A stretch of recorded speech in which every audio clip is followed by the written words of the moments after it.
Hello, everyone. So, I just wanted to talk about some of the real things people should think about before making international move. I am currently an expat in Panama. Have been for several years now, and I am in Thailand for the next 20 days or so to see how it realistically fits into my long-term plans. I've decided to make the transition, however, it won't be for several months. So, this phase is really about observing and being honest about what daily life would actually feel like. So, let's get into it. When you move somewhere, most of your time isn't sightseeing. It's groceries, bills, errands, waiting in line, learning systems, and dealing with traffic or weather. The highlights still exist, but they're a small part of everyday life. If you visited a place before, try going back and experience it without a vacation mindset. Stay in a regular neighborhood, run errands, use transportation, cook. See what a normal day feels like to you. And if you haven't been yet, plan your visit around daily life, not just the attractions. While a city can be beautiful, have tons of things to look at, it doesn't mean you can live there. You don't have to be fluent, but not understanding the language definitely changes your daily life. Simple tasks take longer, you rely on others more, and things that would normally feel easy can start to feel stressful. Even learning basic phrases, hello, thank you, goodbye, can shift your whole experience.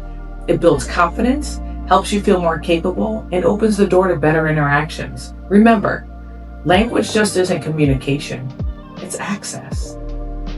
This section is not about how to make money. It's about how you live. You need to prepare for initial costs, visa fees, housing deposits, and general setup expenses. Trust me, they add up fast. Then there's adjusting to a new currency. Things can feel inexpensive until you're tracking real spending. You also have to plan for emergencies. Don't forget that part.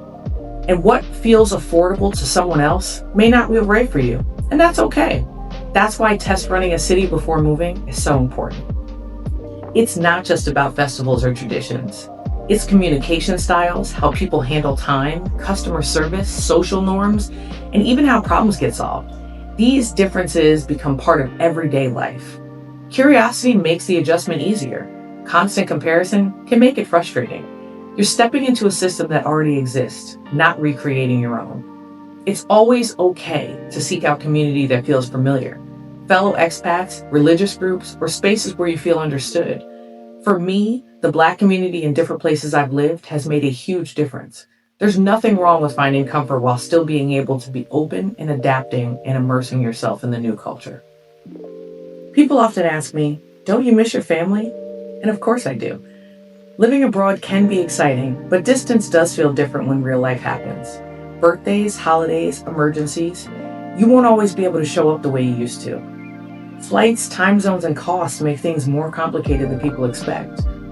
It doesn't mean you shouldn't go. It just means the emotional side of distance is something to think through, not just the logistics. I'll admit, I have an advantage. My mother also lives with me, so I get a little piece of me wherever I go.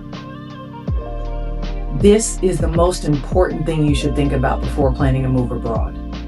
Are you moving towards something or trying to escape something? A new country can bring growth, perspective, and a different lifestyle, but it isn't a reset button. The things you're avoiding don't automatically disappear just because your surroundings change. You don't have to have all the answers, and you don't have to share them with anyone. But even thinking honestly about your why helps you move with more intention instead of expecting the move itself to do the work. Living abroad can be incredible. It just feels different when your expectations line up with reality. I'm still learning as life shifts and evolves, so hopefully sharing my journey makes someone else's journey a little bit easier. If this resonated with you, I'd love for you to stick around. Subscribe and follow along as the journey continues, and share this with someone who might need it too.